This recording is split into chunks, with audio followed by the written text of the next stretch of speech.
नमस्कार दोस्तों, आइए बात करते हैं निर्भया केस में। निर्भया को न्याय दिलाने में अहम भूमिका निभाने वाले राम मंदिर केस और कई बड़े केस में वकील रहे सुप्रीम कोर्ट के मशहूर अधिवक्ता संजीव कुमार सिंह के बारे में।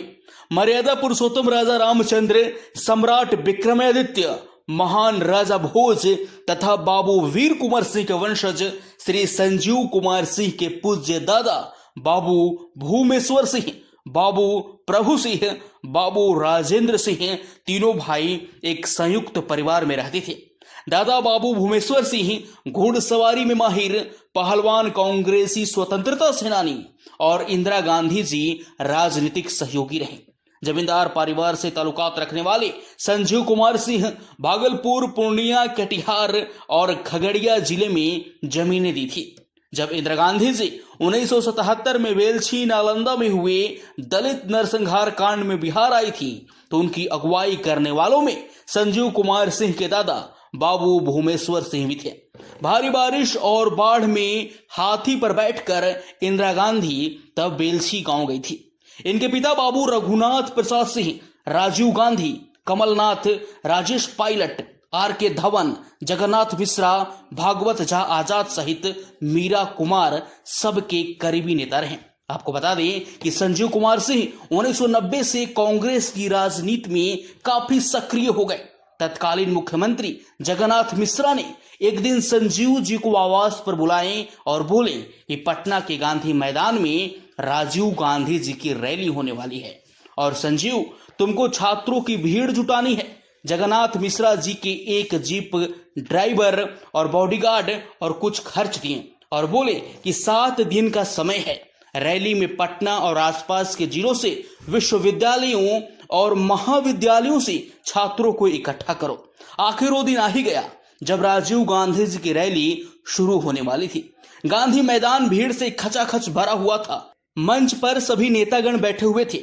अचानक हेलीकॉप्टर की आवाज और राजीव गांधी जिंदाबाद के नारे गूंजने लगे। मंच से संबोधित करने का अवसर मिला। लाखों की भीड़ को संबोधन करने का अवसर राजीव गांधी और अन्य बड़े नेताओं के सामने मिला। फिर क्या था, संजीव कुमार सिंह ने जोरदार भाषण दिया और भीड़ से तालियां की गड़गड़ाहट गूंज उठी। श्री राजीव गांधी जी मंच पर आए और नेतागणों का संबोधन चल रहा था कि जगन्नाथ मिश्रा ने स्वर्गीय राजीव गांधी के कान में कुछ कहा।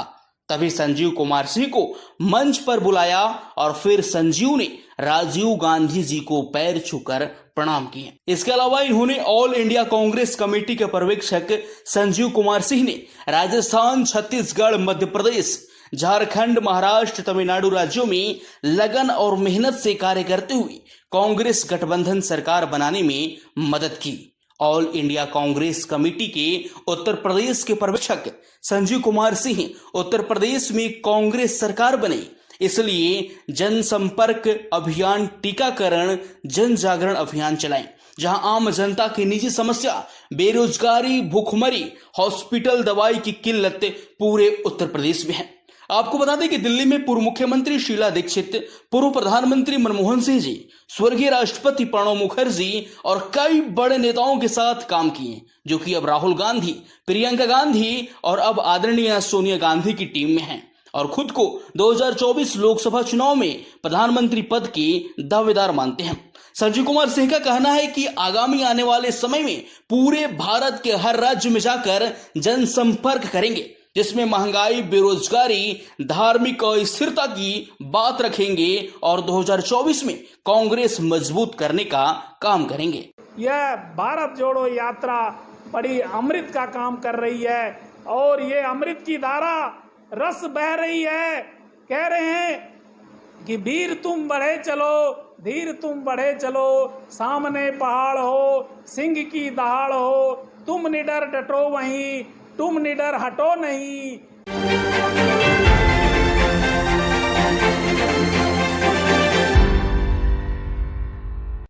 नमस्कार, आप देख रहे हैं हकीकत आप तक। इस समय हमारे साथ स्टूडियो में मौजूद हैं Sanjeev Kumar Singh, senior advocate supreme court और कांग्रेस के वरिष्ठ नेता। आज उनसे चर्चा करेंगे ये जो राहुल गांधी ने कांग्रेस में जान फूंकने की जो एक सफल कोशिश की है, भारत जोड़ो यात्रा निकालकर, जिससे घर घर से कांग्रेस का संदेश जा रहा है। घर घर से कांग्रेस के एक एक कार्यकर्ता को जोड़ने का जो काम शुरू हुआ है, इससे कांग्रेस कितनी मजबूत हुई है, वो खुद उस यात्रा में शामिल हो रहे हैं। आइए उनसे जानते हैं क्या है कार्यक्रम और क्या आप सोचते हो ये संजीवनी बनेगी ये भारत जोड़ो यात्रा। नमस्कार जी। नमस्कार। आपके चैनल के दर्शकों को जो है मैं यह शुभकामना देना चाह रहा हूँ कि आगामी 2024 लोकसभा चुनाव में कांग्रेस का बिगुल बजने वाला है और कांग्रेस की सरकार भारत में बनने वाली है।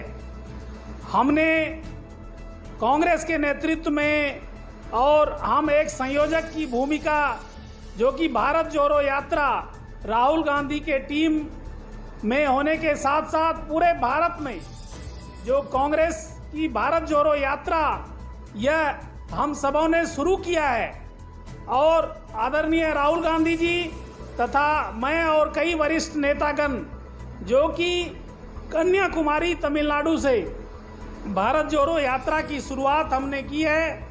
यह भारत जोड़ो यात्रा जो है मुख्य रूप से भारत के 12 राज्यों और 2 केंद्र शासित प्रदेश को जोड़ते हुए चलेगी और कन्याकुमारी से शुरू होकर के जो हमने शुरू किया है यह जम्मू कश्मीर तक जाएगी। इसमें जो यह प्रारूप है भारत जोड़ो यात्रा का, यह बहुत ही महत्वपूर्ण है क्योंकि एक यात्रा जिसमें हम सभी 300 मुख्य यात्री और कई सारे जो है सहयात्रीगण, वॉलेंटियर, मीडिया, हमारे सभी नेतागण सभी राज्यों से, भारत के सभी राज्यों से अध्यक्षगण, पदाधिकारीगण, कार्यकर्तागण और प्रवक्तागण तथा मीडिया पैनल, ये सभी अपने अपने नेतृत्व में अपने अपने राज्य से तिरंगा को लेकर के भारत जोड़ो यात्रा शुरू कर रहे हैं और जो मुख्य यात्रा प्रारंभ हो चुकी है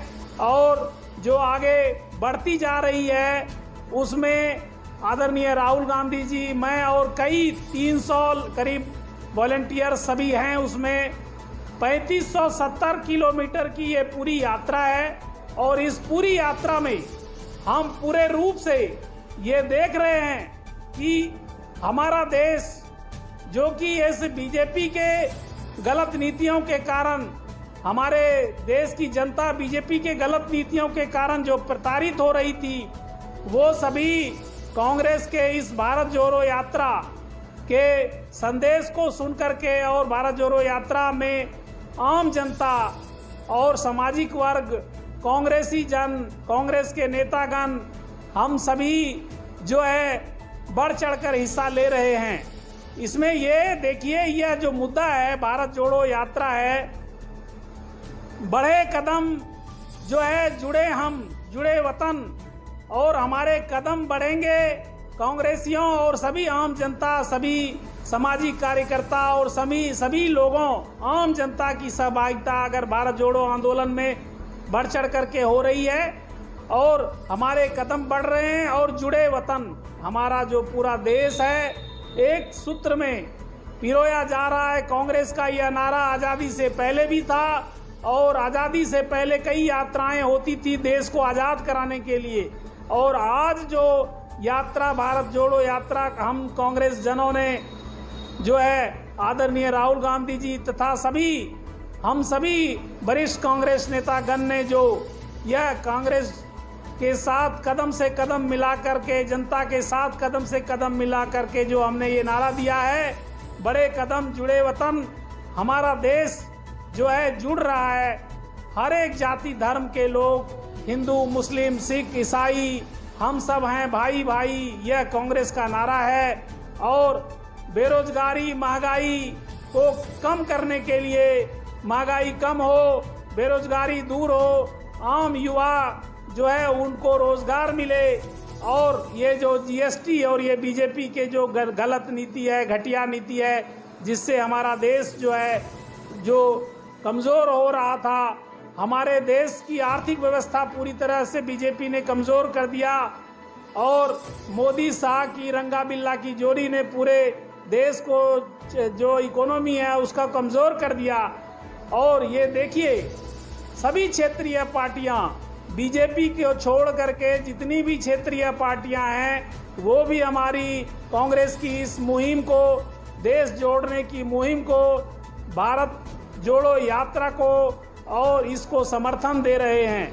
क्योंकि जानती है सभी क्षेत्रीय पार्टियां, चाहे तमिलनाडु में देखिए कि हम आदरणीय राहुल गांधी जी सभी वहां पर जब यात्रा का प्रोग्राम शुरू कर रहे थे, तो आदरणीय तमिलनाडु के मुख्यमंत्री स्टालिन जी आए वहां पर स्वागत करने के लिए। हमारे कांग्रेस के मुख्यमंत्री राजस्थान के श्री अशोक गहलोत जी आए, छत्तीसगढ़ के आदरणीय भूपेश बघेल जी आए, और कई सारे वरिष्ठ नेतागण, गणमान्य व्यक्ति, पदाधिकारी, सामाजिक कार्यकर्ता और आम जनता, सभी लोग जो है इस को पूरा समर्थन दे रहे हैं। और हमारा देश जो है, जो अभी बीजेपी ने खंड खंड में जो है लोगों में दुश्मनी फैला दी थी, वो पुनः हम कांग्रेस जन जो है इसको एक सूत्र में, एक प्रेम की सूत्र में पिरोने का काम कर रहे हैं। और यह यात्रा जो है 150 दिनों तक, मतलब 5 महीने तक लगातार चलती रहेगी। और इसमें यात्रा का जो पड़ाव है, हर एक 22-23 किलोमीटर पर पड़ाव होगा। यात्रा के दिन में 2 चरण होते हैं, सुबह 7 बजे से 10 बजे तक, उसके बाद फिर आराम होता है, और फिर 3:30 बजे से 7 बजे तक। इस प्रकार 2 चरण होते हैं एक दिन में यात्रा का। और कंटेनर विशेष बना गया है, जिसमें कि सभी यात्रीगण और जो यात्रा में शामिल होने वाले अन्य वॉलंटियर, मीडिया हैं, सुरक्षा बल हैं तथा मेडिकल की टीम है, ये सारे लोग के लिए जो है ठहरने का व्यवस्था जो है कंटेनर में किया गया है। और ये यात्रा जो है पूरा दमखम से चल रहा है, लोग जुड़ते जा रहे हैं। 12 राज्य के अलावा जो अन्य राज्य हैं, सभी राज्यों के प्रदेश अध्यक्षों को निर्देश दिया गया है, और वहाँ पे सभी वरिष्ठ नेतागण जो हैं अपने अपने नेतृत्व में तिरंगा लेकर के सभी यात्रा निकाल रहे हैं, और सभी मुख्य यात्रा से जुड़ रहे हैं। तो यह बड़े खुशी का क्षण है कि जो बढ़े कदम जुड़े वतन जो हमारा देश है, कांग्रेस ने पहले भी देश को आज़ाद कराया, और आज हम फिर जो है इस बेरोजगारी, भ्रष्टाचार और महंगाई और इस जो है भाई भतीजावाद और ये जो आपसी दुश्मनी, धर्म को लेकर के और सब चीज़ लेकर के जो विवाद है, इस विवाद को सुलझाने के लिए यह भारत जोड़ो यात्रा बड़ी अमृत का काम कर रही है। और ये अमृत की धारा रस बह रही है। कह रहे हैं कि वीर तुम बढ़े चलो, धीर तुम बढ़े चलो, सामने पहाड़ हो, सिंह की दहाड़ हो, तुम निडर डटो वहीं, तुम निडर हटो नहीं। और इस नारे के साथ जो है हम सभी कांग्रेस जन, हम सभी जो भारत जोड़ो यात्रा के वॉलंटियर और हम बड़े वरिष्ठ पदाधिकारी कांग्रेस के सभी जो है पूरी तरह से मस्त मौला होकर के और भारत को जोड़ने के लिए निकल पड़े हैं। जो भारत जोड़ो यात्रा चल रही है, भारत जोड़ो यात्रा 12 प्रदेशों में से होके आएगी, लेकिन जिस 2-3 प्रदेश ऐसे हैं जैसे गुजरात है, उनमें अभी चुनाव होने 6 महीने में, लेकिन वहाँ के अंदर से नहीं गुजर रही। ये बात मीडिया में बहुत है, ये प्रश्न हो रहा है भाई वहाँ से क्यों नहीं जा रही जहाँ पे चुनाव है। देखिए, भारत जोड़ो यात्रा जो है, इसका शुरुआत जो है कन्याकुमारी से शुरू हुआ, तमिलनाडु से, और 12 राज्य से जो गुजरते हुए, इसका मतलब यह है कि जो दूसरे राज्य हैं वो सभी राज्य में भी यात्रा चल रही है। हमारे जो वरिष्ठ नेता गुजरात के हैं, विधायक हैं, सांसद हैं और अध्यक्षगण हैं, वो सभी प्रदेश में यात्रा निकाल रहे हैं, और वो यात्रा जो है घर घर जुड़ रहा है, बूथ लेवल पे जुड़ रहा है, और घर घर जा करके घर घर से लोग निकल रहे हैं, या वहाँ से लोग जुड़ रहे हैं यात्रा में। साबरमती आश्रम में भी ये लोग गए हुए थे। साबरमती आश्रम में वहाँ पे पूजा अर्चना की गई, और वहाँ से पूरा यात्रा पूरा गुजरात प्रदेश में चल रहा है। और जब यह मुख्य यात्रा गुजरात के नज़दीक जुड़ेगी तो ये सभी जो प्रदेश के यात्री हैं, हमारे प्रदेश अध्यक्ष के नेतृत्व में और सभी गुजरात के कांग्रेस नेताओं के नेतृत्व में, और हमारे वहाँ के जो वरिष्ठ नेता हैं शक्ति सिंह गोहिल, ये सब जो है यात्रा के साथ ज्वाइन करेंगे। तो ऐसा हर एक राज्यों में है, चाहे जिस राज्य में चुनाव है या जिस राज्य में चुनाव नहीं है, हर एक राज्यों में यात्रा निकाली जा रही है, और हर एक राज्यों से प्रदेश अध्यक्ष और जितने भी प्रदेश कमेटी के लोग हैं और सामाजिक कार्यकर्ता हैं, आम कांग्रेस के नेता हैं, सभी फ्रंटल ऑर्गेनाइजेशन हैं, युवा हैं, महिला हैं, सभी लोग तिरंगा लेकर के ये इस यात्रा में शामिल हो रहे हैं। दूसरी सबसे बड़ी बात ये आती है, आपको लगभग 35 साल हो गए कांग्रेस से जुड़े हुए, कांग्रेस के विभिन्न पदों पर आप रहे, सुप्रीम कोर्ट के अधिवक्ता भी हैं आप, कई चर्चित केस हैं जिनमें आप उनकी तरफ से वकील रहे और उसमें सफलता मिली।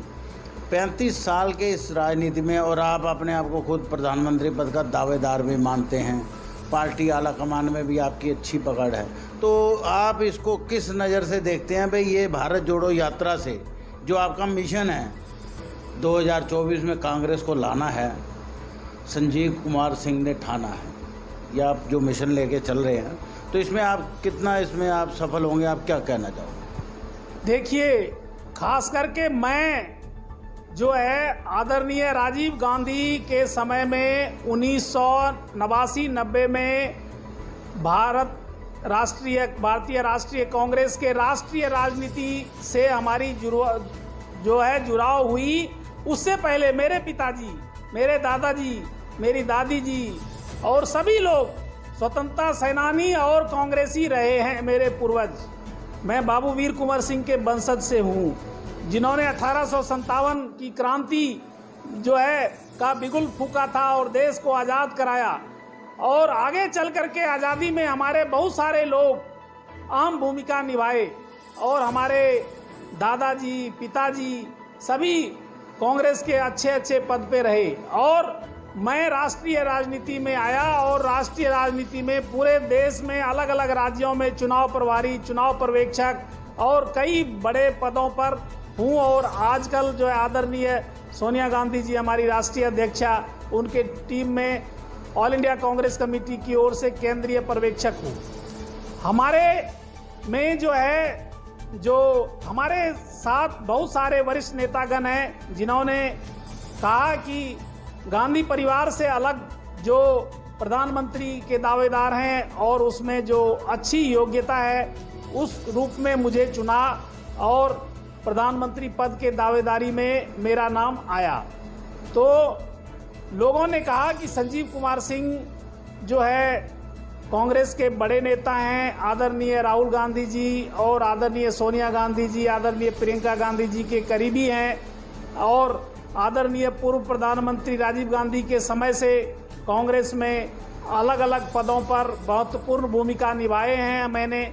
मैंने राजस्थान में भूमिका निभाई, तो हमारी वहाँ पे राजस्थान में सरकार है कांग्रेस की, छत्तीसगढ़ में निभाई, वहाँ पर हमारी कांग्रेस की सरकार है, महाराष्ट्र में निभाई तो वहाँ पर हमारी गठबंधन की सरकार बनी थी, मध्य प्रदेश में निभाई तो वहाँ पर हमारी गठबंधन की सरकार जो हमारी कांग्रेस की सरकार बनी, आदरणीय कमलनाथ जी मुख्यमंत्री बने थे। हमने कर्नाटका में किया तो वहाँ पर हमारी गठबंधन की सरकार बनी थी। अभी हमने बिहार में मेहनत किया तो अभी हमारी महागठबंधन की सरकार है। झारखंड में हमने किया तो वहाँ पर हमारी महागठबंधन की सरकार है, कांग्रेस शामिल है। उसी प्रकार से नॉर्थ ईस्ट के कई राज्यों में, मणिपुर और अन्य राज्यों में भी हमारी कांग्रेस की कई बार सरकार रही।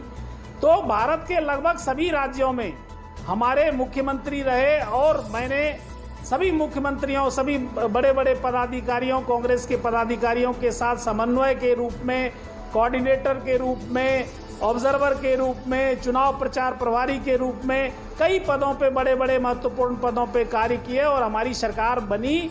और अब जो हम जो है आगे आगामी 2024 लोकसभा चुनाव में आगे के लिए जो हमारी दावेदारी है, उसमें हम सभी, हमारे आदरणीय राहुल गांधी जी हैं, हमारे आदरणीय अध्यक्षा सोनिया गांधी जी हैं, प्रियंका गांधी जी हैं, ये सभी महत्वपूर्ण भूमिका निभा रहे हैं। और जब अब हमने जो भारत जोड़ो यात्रा की शुरुआत करी है और सभी राज्यों में, अभी मैं कई राज्यों में मिलकर के प्रदेश अध्यक्ष और कई सारे जो वरिष्ठ नेता, सांसद, विधायक और आम जनता, आम कार्यकर्ता से सबसे मिलकर के आया और कन्याकुमारी से जो हमने भारत जोड़ो यात्रा की शुरुआत करी, जो हमारे आदरणीय पूर्व अध्यक्ष राहुल गांधी जी जो है यात्रा कर रहे हैं और हम सभी जो है 300 जितने भी हमारे वॉलंटियर हैं, हम सब उस पे जो है यात्रा में शामिल हैं। तो ये पूरा तरह से जो कार्य है, यह पूरा भारत जोड़ो और कदम से कदम मिलाने की है, वतन को जोड़ने की है और महंगाई, भ्रष्टाचार, बेरोजगारी, इसको दूर करने की है। ये सारी चीज़ें हम अगर 2024 लोकसभा में जो है चुनाव जीतते हैं, हमारी सरकार बनती है, तो पूरे भारत के युवाओं को जो है सबसे पहले प्राथमिकता होगी रोजगार देना। रोजगार जो है बहुत ज़रूरी है। दूसरी प्राथमिकता होगी कि जो महिलाओं की सुरक्षा है, महिला जो अभी बीजेपी के शासन काल में देखिए बड़े बलात्कार हो रहे हैं, छेड़खानी हो रही है, जो है कई सारे लोग परेशान हैं, अलग अलग राज्यों में रोज़ घटना मिल रही है और इन सभी घटनाओं पे लगाम लगाया जाएगा, कानून व्यवस्था को सुदृढ़ किया जाएगा और जो ये नफरत की राजनीति है उसको ख़त्म किया जाएगा। हिंदू, मुस्लिम, सिख, ईसाई ये सब भाई भाई हैं। इसकी राजनीति जो बीजेपी वाले जो आपस में भेदभाव करके जो ये लड़ाना चाहते हैं, जो ये घटना करना चाहते हैं, वो सारी घटनाओं हम बिल्कुल तरह से हम इसको दूर करेंगे और पूरे देश को जोड़ेंगे।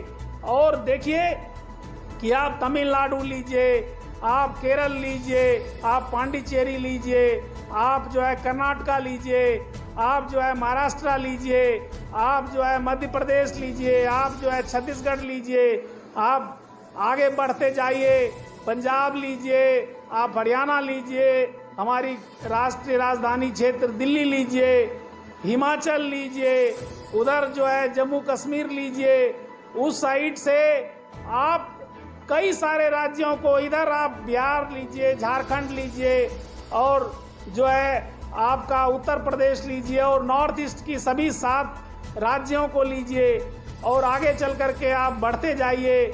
जो है पूरा आप देखिए राजस्थान और पूरा देखिए गुजरात, जहाँ पे दिसंबर में चुनाव होने वाला है, तो हमारे बहुत सारे कांग्रेस के कार्यकर्ता, नेता, वॉलंटियर गण जो है गुजरात पहुंच चुके हैं। दिसंबर में वहां पे चुनाव है और सभी लोग लगे हुए हैं, जनसंपर्क अभियान में लगे हुए हैं, एक एक के घर पे जा कर के हम सब। मैं खुद अभी कई राज्यों का, चुनावी राज्यों का दौरा करके आया हूं, तो मैं देखता हूं कि जनता में एक बीजेपी के खिलाफ आक्रोश है, क्योंकि बीजेपी ने जनता को धोखा दिया है। बीजेपी ने महंगाई बढ़ाई, बीजेपी ने नोटबंदी करी, बीजेपी ने जो है लोगों को काला धन वापिस नहीं लाया, बीजेपी ने सिर्फ जुमलेबाजी करी, बीजेपी ने महंगाई इतनी चरम सीमा पे कर दी, बीजेपी के राज्य में जो है गुंडे, मवालियों और लोगों का बोलबाला हो गया और इस प्रकार से जो है पूरे देश में जो है बीजेपी ने भय का माहौल पैदा कर दिया। उसी भय के माहौल को खत्म करने के लिए, डर को तोड़ने के लिए, भाई बंधुत्व की, वसुधैव कुटुंबकम की भावना को जोड़ने के लिए कांग्रेस, हम सभी नेतागण कांग्रेस मैदान में आए हैं क्योंकि world is our country, we should have to be unite together, we have to fight together. India is one and we all states are one, because Indian National Congress, भारतीय राष्ट्रीय कांग्रेस और ऑल इंडिया कांग्रेस कमेटी और पूरे प्रदेश के सभी Congress committee के सभी नेतागण, सभी कार्यकर्तागण और सभी देशवासियों के, आम जनता के मन में जो है यह है कि भारत को जोड़ना है, भारत में जो भय का माहौल उसको खत्म करना है और आपसी प्यार, प्रेम, बंधुत्व की भावना को आगे बढ़ाना है। और जो है हम आगे बढ़ेंगे तभी जो है कन्याकुमारी से कश्मीर तक, जैसे कहा जाता है ना, कश्मीर से कन्याकुमारी तक भारत एक है। एक बनो नेक बनो, हम बढ़ेंगे जग बढ़ेगा और हम विकास करेंगे तो देश विकसित होगा। तो उसी प्रकार से भारत के कण कण में कांग्रेस है, जन जन में कांग्रेस है। क्यों है? क्योंकि कांग्रेस ने ही आधारभूत इकाई आदरणीय डॉक्टर पंडित जवाहरलाल नेहरू ने देश को जो है एक इंफ्रास्ट्रक्चर दिया, एक जो है पूरा ढांचा बनाया। अंग्रेजों ने क्या किया था? अंग्रेजों ने भारत को लूट लिया था और भारत कंगाल हो गया था अंग्रेजों के समय में। आज़ादी हमने दिलाई, हमारे पूर्वजों ने आज़ादी में भाग लिया और फिर जब हम आज़ाद हुए तो हमने संविधान बनाया और संविधान बनाने के बाद संविधान में सभा के जो पूरे अध्यक्ष डॉक्टर राजेंद्र प्रसाद सिंह प्रथम राष्ट्रपति कहाँ के थे? बिहार के थे। और हम बिहार के और सभी प्रदेश के नेतागण में, कांग्रेस नेतागण में ये खूबी है कि हम आपस में प्रेम भाव से जो है देश को जोड़ना चाहते हैं।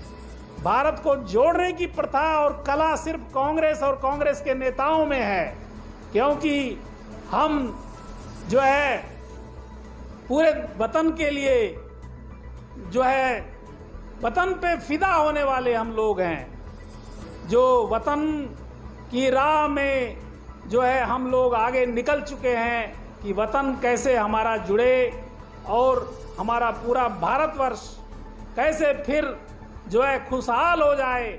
आप देखिए पंडित जवाहरलाल नेहरू के समय में जो भारत का विकास हुआ, आदरणीय इंदिरा गांधी जी के समय में जो विकास हुआ, आदरणीय जो है नरसिम्हा राव के समय में विकास हुआ, आदरणीय राजीव गांधी के समय में पूरा भारत मॉडर्न हो गया। कंप्यूटर क्रांति, मोबाइल क्रांति और जनसंपर्क क्रांति, पंचायती राज की व्यवस्था देखिए किन्होंने किया? आदरणीय राजीव गांधी जी, माई के लाल, जो भारत का लाल उनको कहा जाता है। भारत का लाल उनको क्यों कहा जाता है? इसलिए कहा जाता है कि उन्होंने भारत को मॉडर्न बनाने में, भारत को आधुनिक बनाने में आदरणीय हमारे पूजनीय जो राजीव गांधी जी भारत रत्न पूर्व प्रधानमंत्री ने देश को मॉडर्न किया। और कंप्यूटर क्रांति, ये सब से क्या हुआ? रोजगार के अवसर बढ़े, देश से देश जुड़े। आज हम घर बैठे जो है विदेशों से बातें करते हैं, वीडियो से बात करते हैं, वीडियो कॉन्फ्रेंसिंग करते हैं और घंटों का काम मिनटों में कैसे करते हैं? ये सभी राजीव गांधी जी की आधुनिक सोच का नतीजा है।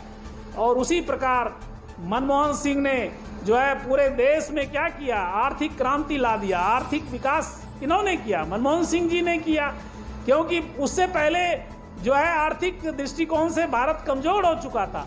और अर्थशास्त्री कांग्रेस के डॉक्टर मनमोहन सिंह ने भारत की पटरी ठीक किया। लेकिन 14 में जब ये रंगा बिल्ला की जोड़ी, ये मोदी जी बीजेपी वाले आए तो इन्होंने पूरे भारत की अर्थव्यवस्था को बर्बाद कर दिया। 4-5 जो लोग थे उनके हाथों में अडानी, अंबानी, मेहुल चोकसी, नीरव मोदी और माल्या और कुछ जो गिने चुने लोग थे, उनके हाथों में धन की बागडोर आ गई और आम जनता कंगाल हो गई, कमजोर हो गई। और हमारा देश में जो भय का माहौल छा दिया किन्होंने? इस बीजेपी वाले और आरएसएस वाले ने पूरे देश को बर्बाद कर दिया। लेकिन हम सभी आगे बढ़ेंगे, हम बढ़ेंगे, वतन बढ़ेगा और भारत जोड़ो यात्रा सफल होगा। और 2024 में हमारी जो लोकसभा चुनाव है उसमें कांग्रेस की सरकार बनेगी। जैसे कि आपने देखा संजीव कुमार सिंह जी ने बड़े ही जोशीले अंदाज में अब बिल्कुल दृढ़ता से ये कहा है कि कांग्रेस जो है 2024 में पुण्य आएगी और भारत जोड़ो यात्रा जो है वो उनका जो जनसंपर्क है, घर घर में कांग्रेस की छवि बदलेगी। भाई कांग्रेस ही पहले एक देश को चला सकी थी, कांग्रेस ही देश को चला सकती है। इन्हीं शब्दों के साथ आप देख रहे हैं हकीकत आप तक। राजीव गांधी जी ने मौका दिया मुझे मंच पर भाषण देने के लिए और फिर उन्होंने कहा कि आप दिल्ली आ जाओ, और फिर उसके बाद वहाँ से पढ़ाई करने के बाद फिर मैं दिल्ली पढ़ाई करने आ गया और बिहार की धरा को पुनः जो है अच्छा करना है, बिहार को नया बिहार बनाना है और शांतिपूर्ण बिहार बनाना है, विकसित बिहार बनाना है।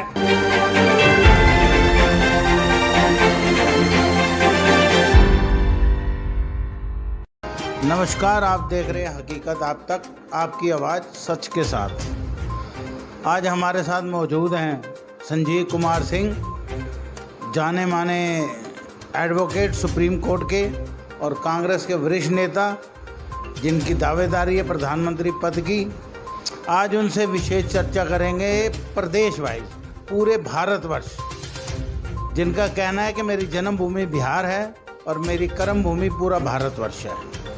तो उन्हीं की जन्मभूमि से शुरुआत करेंगे। आज चर्चा करेंगे हम बिहार स्पेशल पे, बिहार की जो राजनीति है आज़ादी से लेकर अब तक, उसमें कितना बदलाव आया है। बिहार एक ऐसा प्रदेश है जहाँ से IPS, IAS, एक से बड़े अफसर, डॉक्टर बन के निकलते हैं कि सारे ऊंचे पदों पे इस टाइम भारत में सबसे ज़्यादा बिहार के जो कैडर के लोग हैं उच्च स्तरीय केंद्रीय पदों पर है।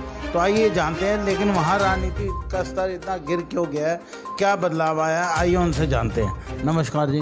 नमस्कार, मैं आपके चैनल के माध्यम से पूरे बिहार और पूरे भारतवर्ष की जनता को, पूरे भारतवर्ष की राजनीति के साथ साथ आपका जो विशेषांक, बिहार विशेषांक, प्रत्येक राज्य वाइज जो आप ले रहे हैं और उसकी शुरुआत आपने बिहार से शुरू की है, मैं इसके लिए बहुत आपको धन्यवाद देता हूं, क्योंकि बिहार मेरी जन्मभूमि है और मेरा कर्मभूमि दिल्ली और पूरे भारतवर्ष, क्योंकि मैं पूरे भारतवर्ष में सभी राज्यों कांग्रेस के मुख्यमंत्रियों के साथ और देश के कांग्रेस के सभी प्रधानमंत्रियों और अध्यक्षों के साथ कार्य किया हूं और अभी आदरणीय सोनिया गांधी जी के साथ कार्य कर रहा हूं।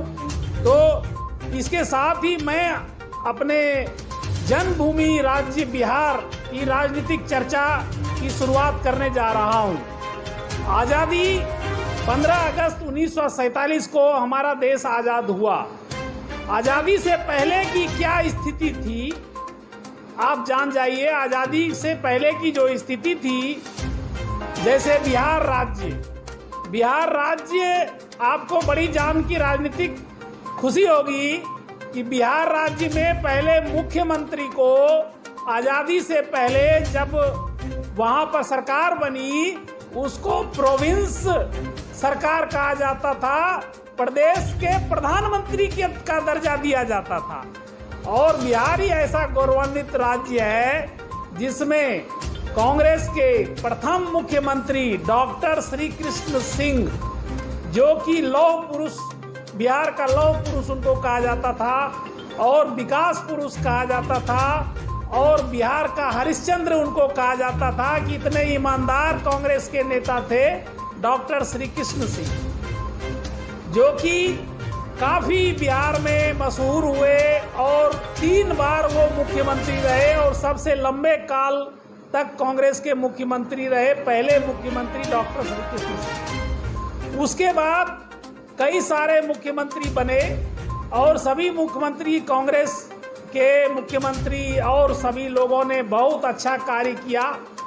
और वहीं बिहार प्रदेश कांग्रेस कमेटी के आज़ादी के समय से ही बड़े ही प्रभावशाली प्रतिभावान डॉक्टर राजेंद्र प्रसाद बिहार से निकले, जीरादेही गांव से, जो कि भारत के राष्ट्रपति पद को सुशोभित किया, 2 बार राष्ट्रपति बने। और पंडित जवाहरलाल नेहरू प्रधानमंत्री थे। तो बिहार की भूमि जो है बड़ी ही उपजाऊ भूमि है, राजनीतिक दृष्टिकोण से बहुत ही एजाइल एंड अलर्ट है और प्रोग्रेसिव है। बिहार का एक एक बच्चा जो है राजनीति से अवगत है, क्योंकि राजनीति की जन्म ही बिहार से हुई है।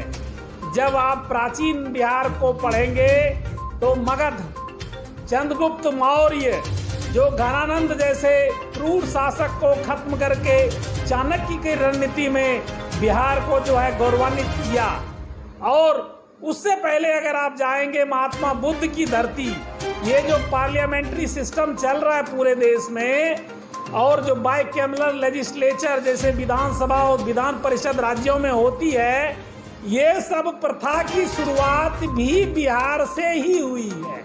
ये बड़ी महत्वपूर्ण है। कैसे मैं बताऊं कि जब हमारे महात्मा बुद्ध सिद्धार्थ उनका नाम था, सिद्धार्थ के पिता जो थे शुद्धोधन थे, और शुद्धोधन राजा थे, और उन्हीं राजा ने शाक्य गणराज्य की शुरुआत की। लिच्छवी और जो शाक्य गणराज्य हुआ वो गणराज्य प्रथा वैशाली, जो अभी वैशाली एक जिला है, और वैशाली, गया, मगध ये सारे क्षेत्र हैं, वहीं से राजनीति की गणराज्य प्रथा शुरू हुई थी। और उसी को एडॉप्ट करते हुए हमारे संवैधानिक विशेषज्ञ जितने बड़े बड़े लोग थे, उनमें डॉक्टर राजेंद्र प्रसाद, बाबा साहब भीमराव अंबेडकर, पंडित जवाहरलाल नेहरू, भूलाभाई देसाई और बहुत बड़े बड़े जो विद्वान थे, सभी ने मिल करके जो संविधान बनाया। और संविधान में जो परिकल्पना हुई वो बिहार की ही गणराज्य प्रथा को लिया गया और बाइकैमरल लेजिस्लेचर बनाया गया। तो अशोक चक्र भी वहीं से है जी। और सम्राट अशोक, चंद्रगुप्त मौर्य का जो आगे का वंशज जो चलाया गया, और भारत का जो सिंबल चला वो भी जो है राष्ट्र प्रतीक, राष्ट्र चिन्ह, वो भी वहीं से बिहार से लिया गया, क्योंकि बिहार से ही पूरे देश में जो है राष्ट्र का शासन चलता था। सम्राट अशोक जिन्होंने श्रीलंका तक और कई राज्यों तक, मलेशिया, थाईलैंड, भूटान, ये सारे पूरे जो है पूरा राज्य फैला दिया था, बहुत बड़े विकास किए थे। तो ये बिहार की देन है। अब श्री कृष्ण सिंह के बाद कई सारे कांग्रेस के मुख्यमंत्री बने और जिन्होंने अच्छा कार्य किया। उसके बाद जो कांग्रेस के अंतिम मुख्यमंत्री थे डॉक्टर जगन्नाथ मिश्रा थे। उस समय अंतिम में बिहार के मुख्यमंत्री जगन्नाथ मिश्रा थे। उनके पहले जो है भागवत झा आजाद थे। भागवत झा आजाद भी 2 बार मुख्यमंत्री रहे, जो कि बहुत अच्छे जो है कार्य पालक थे, बहुत अच्छे कार्य उन्होंने किए थे। उसके बाद जब आदरणीय राजीव गांधी जी का जब वहाँ पे काफ़ी वर्णन चल रहा था, उस दौरान क्या हुआ था, राजीव गांधी के शासन काल में जब प्रधानमंत्री थे और जब चुनाव की घोषणा हुई, तो राजीव गांधी जी महात्मा गांधी मैदान, जो बहुत ही बड़ा मैदान है जहाँ पे महात्मा गांधी की बहुत बड़ी स्टैचू लगी हुई है, गांधी मैदान जिसको कहते हैं पटना में, वहाँ पर रैली हुई थी।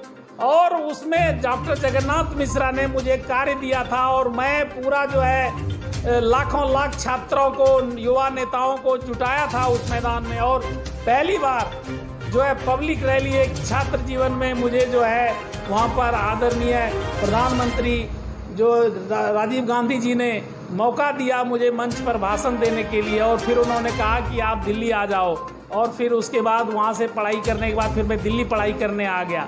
तो मेरी राजनीतिक पृष्ठभूमि की शुरुआत हुई वहाँ से।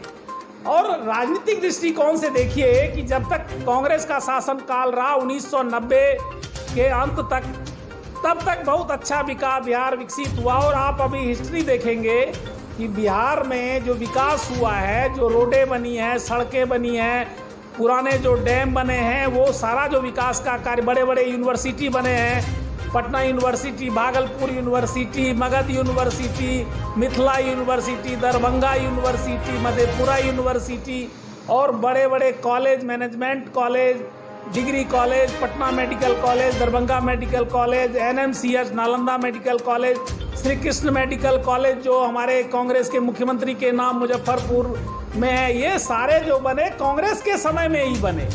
लेकिन जब ये राजद का लालू यादव आया घोटालेबाज, इन्होंने क्या किया, पूरे बिहार की राजनीति को बर्बाद कर दिया। राजनीतिक द्वेष जो है जातिवाद में फैल गया। यादव समुदाय से लालू यादव आते थे और ये क्या कहते थे कि भैंस पे चढ़ करके जो है दूसरे का जमीन कब्जा कर लेंगे, और जाति में वैमनस्यता, जाति प्रथा की जो कट्टरता शुरुआत हुई, और कट्टरता को शुरुआत करने वाले लालू यादव है। इस प्रकार लूट, डकैती, हत्या, अपहरण, बलात्कार, लालू यादव के शासनकाल में 10 साल लालू यादव मुख्यमंत्री रहे और 10 साल में पूरे बिहार को 50 साल पीछे कर दिया। उसके बाद जब चारा घोटाला में लालू यादव जेल जाने को हुए तो उन्होंने अपने पत्नी को, जिनको कि दस्तखत तक करने नहीं आता था, राबड़ी देवी को एक जो है सिंबल के रूप में मुख्यमंत्री बना दिया, और उनके भाई साधु यादव, सुभाष यादव और कई सारे कट्टर डाउन जो बिहार के बड़े बड़े खतरनाक अपराधी थे, जैसे शहाबुद्दीन जो कि भारत से लेकर पाकिस्तान तक और कई ईरान, इराक तक कई मुस्लिम राज्यों में, देशों में वो साले आतंकवादी का कार्य करते थे, जो अब मर गया। तो ये उसके अलावा और कई सारे जो थे, छोटन शुक्ला और मुन्ना शुक्ला और राजन तिवारी और पप्पू यादव जो बहुत बड़ा गुंडा, बहुत बड़ा माफिया डॉन, पप्पू यादव जो कि उसको उम्र कैद की सजा हुई थी, जो कि पूर्णिया का एक बहुत बड़ा घटना है। पूर्णिया के बहुत बड़े लोकप्रिय विधायक थे और वो अजीत सरकार नाम उनका था। अजीत सरकार की हत्या जो है पप्पू यादव ने की, और जिसमें पटना हाई कोर्ट से पहले डिस्ट्रिक्ट कोर्ट ने, CBI कोर्ट ने उसको उम्र कैद की सजा दिया। पटना ने भी कंफर्म किया, और दिल्ली में आकर के वो जो है जो गवाह हॉस्टाइल हुए उस सब के आधार पे जो है साक्ष्य की कमी के कारण जो है वो छूट गया। नहीं तो पप्पू यादव बहुत ही खतरनाक अपराधी थे, आनंद मोहन खतरनाक अपराधी थे, और ये सब जो है पूरा इनका, सम्राट चौधरी जो खतरनाक अपराधी थे, लल्लन पांडे, ये सब बड़े खतरनाक अपराधी बिहार को पूरा लूट करके, खसोट करके, अपहरण का उद्योग चलता था। वहाँ पर लालू यादव के लोग जो है हत्या, अपहरण, फिरैती, डकैती, ये सब करके पूरा बिहार को बदनाम कर दिया। और उसके बाद जब 15 साल लालू यादव का शासनकाल चला, कोई विकास नहीं हुआ, कोई रोड नहीं बनी, कोई, यहाँ तक कि एक बार BBC वाले आए थे तो लालू यादव बोले क्या कि मैं तो बिहार के रोड को हेमा मालिनी का गाल बना दूंगा, लेकिन वो हेमा मालिनी के गाल क्या, ओम सिंह पुरी जो है उसके गाल जैसा भी गड्ढेदार नहीं बना पाया। और इस प्रकार बिहार में पूरा कोई विकास लालू राबड़ी शासनकाल में नहीं हुआ। चारा घोटाला सबसे बड़ा घोटाला उस समय हुआ, बाढ़ राहत घोटाला बहुत बड़ा घोटाला हुआ। उस समय एक बहुत बड़ा जो है क्राइम का रिपोर्ट आप देखोगे, आज तक में जो क्राइम रिपोर्ट आता है उसमें भी दिखाया गया है, शिल्पी गौतम हत्याकांड। उस समय राबड़ी देवी मुख्यमंत्री थी, लालू यादव, साधु यादव और भोला यादव, जो अभी भोला यादव पकड़ा गया रेलवे भर्ती घोटाला में, वो लालू यादव का दायां हाथ था, वो OSD था, PA था। उसने क्या किया, साधु यादव ने एक शिल्पी जो है, एक यंग बालिका थी, पटना वुमेन्स कॉलेज में पढ़ती थी, उसका अपहरण कर लिया। अपहरण करके पटना गेस्ट हाउस में लालू यादव, साधु यादव, भोला यादव, इन सब ने मिलकर के उसका बलात्कार किया 2 रात तक। और उसके बाद उसका बॉयफ्रेंड जो गौतम सिंह नाम था वो आया ढूंढने, तो दोनों को जहर पिला करके, हत्या करके, कार में बंद करके जा करके गांधी मैदान के सामने थाना के पार्क में जाके गाड़ी को पार्क कर दिया। और इस प्रकार वो बहुत ही बबेला मचा था। तो बबेले में लालू यादव तो बच गया क्योंकि मुख्यमंत्री का पति था, लेकिन साधु यादव पकड़ा गया था, वो काफ़ी दिन जेल रहा था। लेकिन बाद में गवाह वगैरह को धमका करके वो जो है केस को रफा दफा कर दिया। अभी भी केस पेंडिंग है। उसी प्रकार से पटना के DM थे गौतम गोस्वामी, बड़े यंग डायनामिक DM थे, जिन्होंने आडवाणी की रैली को रोक दिया था। आडवाणी को कहा था, गांधी मैदान में आडवाणी की रैली थी, पटना के डीएम थे गौतम गोस्वामी, उन्होंने कहा कि 10 बज गया मिस्टर होम मिनिस्टर, अब जो चुनाव नियम है 10 बजे रात के बाद आप प्रचार नहीं कर सकते, और माइक पर हाथ रख दिया था। पूरे सुर्खियाँ BBC लंदन तक पूरा सुर्खियाँ चल गया था, जो गौतम गोस्वामी IAS अफसर जो पटना के डीएम थे। और बाद में क्या किया, उसी डीएम को बाढ़ राहत घोटाले में फंसा करके लालू यादव और राबड़ी देवी ने उसको फंसा करके उसका कैरियर बर्बाद कर दिया, और सारा पैसा जो है लालू यादव, राबड़ी देवी और जो है साधु यादव, ये सब ने लूट करके पैसा जो है हजारों करोड़ बाढ़ राहत घोटाला किया, और उसका बलि का बकरा जो है गौतम गोस्वामी डीएम को बना दिया, और अंत में उसको हॉस्पिटल में जाड़ का इंजेक्शन देके मरवा दिया। तो इस प्रकार के कुकृत्य पूरा लालू और पूरा घोटालेबाज परिवार करते थे। वो सब तो ठीक है, लेकिन नीतीश कुमार का जैसे शुरू में आए थे, बड़ा हुआ था भाई ये बहुत गरीब परिवार थे हैं, बड़े ज़मीन से जुड़े हुए हैं, ये बिहार की राजनीति को बदल देंगे, बिहार के विकास के लिए बहुत काम करेंगे। लेकिन अब तो स्थिति ये है, उनका तो पुल बनते ही गिर जाता है। तो नीतीश कुमार के बारे में आप क्या? देखिए, नीतीश कुमार जब आया तो उस समय लोग बदलाव चाहते थे लालू के समय में। तो नीतीश कुमार के समय में क्या हुआ कि इसमें भी जो विधायक सब जीत करके आए वो सभी आपराधिक बैकग्राउंड के थे। कई सारे हत्या फिरौती के अपराधी के लोग जीत करके आ गए, और नीतीश कुमार ने जो है उनको सत्ता की मलाई अच्छी लगती थी, मुख्यमंत्री बनना था, सभी जो है अपराधियों को टिकट दे दिया और जीत गए और मंत्री बना दिया। तो अपराध का ग्राफ तो कंट्रोल नहीं हुआ, लेकिन हाँ, पुलिस पदाधिकारी शुरू में जो एक्टिव हुए तो कुछ अपहरण वगैरह पहले कार्यकाल में, पहले जो शासनकाल में 5 साल का था उस समय क्राइम पे कंट्रोल हुआ। लेकिन उसके बाद सारे जो इनके लोग थे, सहयोगी लोग थे, विधायक लोग थे और सारे गुंडे बदमाश, ये सब ने भीड़ धंधा शुरू कर दिया। और आज के दौर में नीतीश कुमार के नाम पर बहुत बड़े बड़े घोटाले, और नीतीश कुमार के शासन में भी रेलवे घोटाला हुआ था जब वो रेल मंत्री थे नीतीश कुमार, और जब मुख्यमंत्री रहे तो उस समय में सबसे बड़ा जो है शेल्टर होम कांड, बलात्कार कांड जो हुआ वो मुजफ्फरपुर में क्या हुआ, बालिका गृह बलात्कार कांड। क्या है कि बिहार के सामाजिक न्याय विभाग जो है, सामाजिक विभाग जो है मंत्रालय है, वो अलग अलग जिलों में क्या है कि शेल्टर होम खोलती है। प्रताड़ित पीड़ित महिला जो घर बार छोड़ करके जाती है, उन सबको वहाँ रहने का, खाने का जगह मिलता है और उनको ट्रेनिंग दी जाती है सरकार के पैसे से। तो यहाँ पर दूसरा ही ट्रेनिंग होना शुरू हो गया, उसको जो है अयासी का अड्डा बना दिया गया। जो महिलाएं बच्चियाँ रहती थी शेल्टर होम में, वहाँ पे एक रेणु वर्मा नाम की जो मंत्री बनाया गया, वो जो है वो पूरा बलात्कार करवाने वाली महिला बन गई। और नीतीश कुमार और उसके कई सारे मंत्रीगण वहाँ पे मुजफ्फरपुर में जाते थे और शेल्टर होम में जो है अयासी अपनी भूख मिटाते थे। ये शेल्टर होम कांड मुजफ्फर कांड हुआ, इसमें बहुत सारे मंत्री, नेता, विधायक, बड़े बड़े IAS अफसर, ये सारे फंसे हुए थे। और ये घोटाला अभी ख़त्म ही नहीं हुआ था कि उस घोटाले से जुड़े कई राज्यों में और कई जिलों में घोटाला की शुरुआत हो गई, शेल्टर होम में सेक्स स्कैंडल। और उस प्रकार नीतीश शासन काल में जो पैसे के मामले में सबसे बड़ा घोटाला हुआ, वो घोटाला हुआ सृजन घोटाला।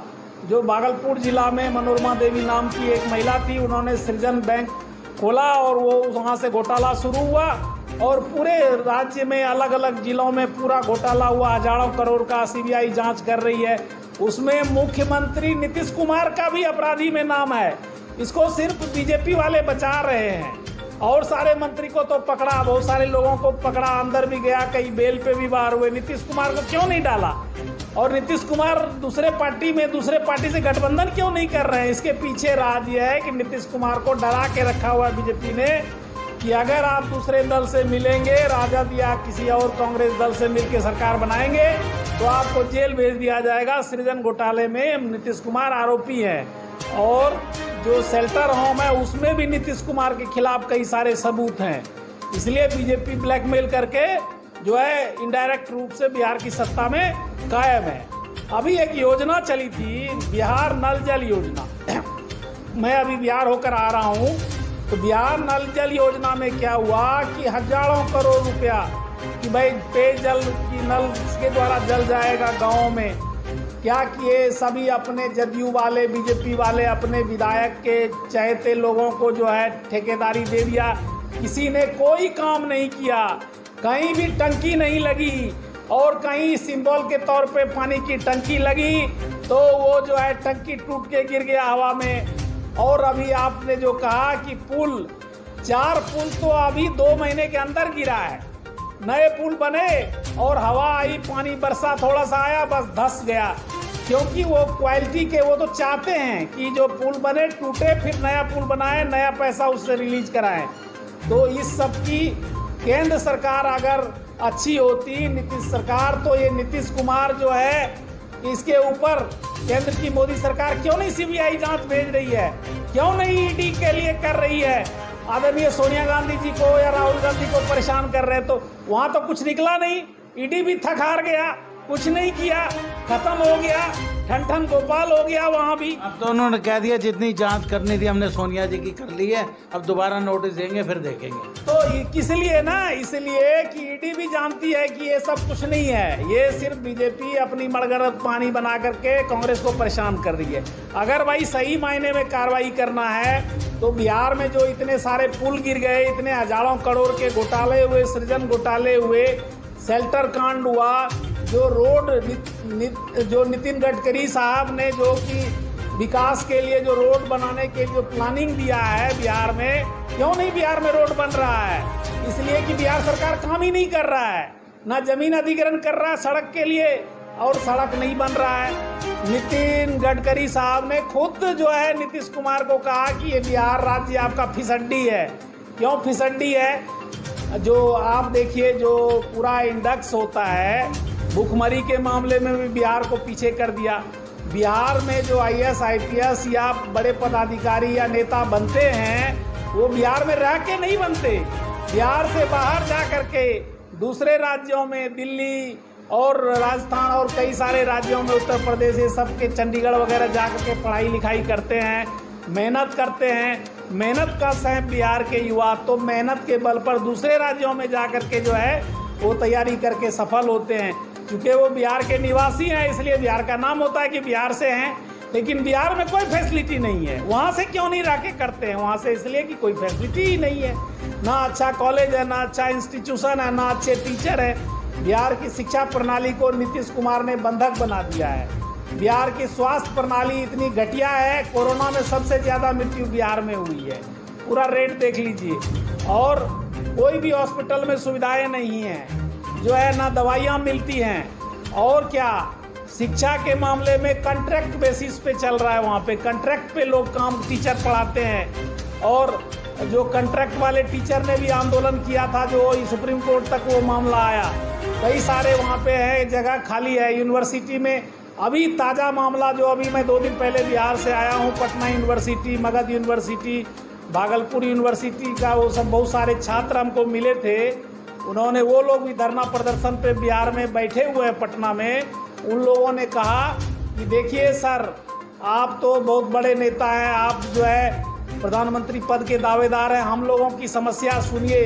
ये नीतीश सरकार कुछ नहीं कर रही है। मगध यूनिवर्सिटी, पटना यूनिवर्सिटी और भागलपुर यूनिवर्सिटी, दरभंगा, ये सब यूनिवर्सिटी में सही पे एग्ज़ाम समय पे नहीं हो रहा है। 1-1 साल सेमेस्टर लेट है। सोचिए कि जिसको 2021 में ग्रेजुएशन की डिग्री मिलना चाहिए, 20 में मिलना चाहिए, उस 20 वाले 21 वाले को अभी तक 22 चल रहा, डिग्री नहीं मिला है। तो बहुत सारे लोग, छात्र, युवा परेशान हैं, क्योंकि ना पढ़ाई ठीक है, ना दवाई ठीक है, ना सड़क ठीक है। और जन वितरण प्रणाली जो राशन वाला है, सबसे बिहार में राशन में घोटाला होता है। जो डीलर होता है ना, डीलर क्या करता है, राशन लेता है और बेच देता है ब्लैक में। आम जनता को मिलता नहीं है राशन। कोरोना में भी जो 5 किलो अनाज देने का जो बात हुआ था, उसमें भी क्या किया, 5 किलो के जगह पे 1 किलो 2 किलो लोगों को मिलता था, बाकी 3 किलो गायब। तो क्योंकि देखिए वहाँ पे मिली भगत है, CO, BDO, SDO, DM सब मिली भगत है, सबका बंधा हुआ है। शराबबंदी जो नीतीश कुमार किया है, ये बहुत बड़ा ढकोसला है। नीतीश के मंत्रिमंडल में 99% मंत्री शराब पीते हैं। और सभी रात को शराब पीते हैं। और जो गरीब आदमी दिन में कोई शराब पिए पकड़े जाते हैं तो गरीब आदमी जेल चले जाते हैं और जमानत नहीं करवा पाते हैं, जिसमें 1 महीना की सज़ा है वो जो है 2 साल 3 साल जेल में बंद रहते हैं। तो मरता कौन है? शराबबंदी ढकोसला में जदयू के बहुत सारे नेता जो कि ठेकेदारी करते हैं शराब का, वो अमीर हो रहे हैं। और बिहार का जो एक्सचेकर है, बिहार का जो टैक्स है, फंड है, वो बिल्कुल जीरो हो रहा है, क्योंकि शराबबंदी हो गई। तो मद्य निषेध से पैसा कहाँ से आएगा? लेकिन वो पैसा का इनडायरेक्ट रूप से कमा कौन रहा है? जो ठेकेदार है, जो शराब का माफिया है, जो कि हरियाणा, पंजाब, बंगाल, झारखंड, ये सब राज्यों से शराब लाकर बेचता है। तो शराबबंदी पूरा वहाँ पे फेल हो गया, यहाँ तक कि कई घटक लोग इसका विरोध करते हैं। अब बिहार की इतनी बुरी स्थिति है, ऐसे में आप कांग्रेस की क्या पोजीशन देखते हैं? और जिस तरह का आपका प्रयास हो रहा है पूरे भारत में घूमकर कांग्रेस की स्थिति को मजबूत करने को लेकर, शुरुआत आप बिहार से कर रहे हैं। सबसे पहले तो मैं बिहार में पूरा विकास करने के लिए बिहार का लगातार दौरा कर रहा हूँ। बिहार में कांग्रेस के जितने नेता हैं, जो नए नेता हैं, जो पुराने नेता हैं, जो पुराने चुके, ये कांग्रेस सबसे पुरानी पार्टी है। बिहार के हर एक गाँव में, हर एक कस्बा में, हर एक प्रखंड में, हर एक जिला में हमारी कांग्रेस के कार्यकर्ता नेता बहुत अधिक संख्या में हैं। उन सबको एक्टिवेट करने की बात थी, तो सबको हमने एक्टिवेट करना शुरू कर दिया और अभी आंदोलन कर रहे हैं सभी लोग। पूरा जो है बड़े बड़े, जब मैं जिला में जाता हूँ, राज्य की राजधानी से जिला, पूरे बिहार के अलग अलग जिलों में जाता हूँ, तो बहुत सारे हज़ारों लाखों कार्यकर्ता वहाँ पे आते हैं और वो सब जो है पूरा कांग्रेस को मजबूत करने में लगे हुए हैं। और सभी में जोश है कि अब हमारी पार्टी जो है आगे बढ़ रही है। और कई सारे अभी पिछले जो है 2 साल के अंदर बिहार में लगभग ये मान के चलिए 50 लाख लगभग सदस्य नए बने और इससे कांग्रेस के सदस्यों की संख्या काफ़ी बढ़ी है। और हर एक जिला में हमने एक पैटर्न बनाया है कि हर एक जिला में 300 कांग्रेस के नेता होंगे, उसके बाद कार्यकर्ता होंगे। तो सोच लीजिए कि नेता अगर जिला में 300 होंगे और सभी कार्यकर्ता आगे रहेंगे, तो इस प्रकार स्थिति काफ़ी मजबूत होगी। और ऐसा मैंने पूरा किया है और पूरा कंप्यूटराइज सिस्टम, जो मेंबरशिप है, पूरा कंप्यूटराइज सिस्टम कर दिया है। उसमें सारा सबको डिजिटल एकदम इंफॉर्मेशन चला जाता है। कोई रैली होती है, कोई इंफॉर्मेशन, तो पूरा इलेक्ट्रॉनिक माध्यम से मैसेज चला जाता है सभी कार्यकर्ता के मोबाइल पे, और वो सारे एक्टिव होते हैं। अभी पूरा मेहनत चल रहा है और इस मेहनत को देख करके दूसरे पार्टी के लोग सब पूरा दहल गए हैं कि काफ़ी मेहनत हो रहा है।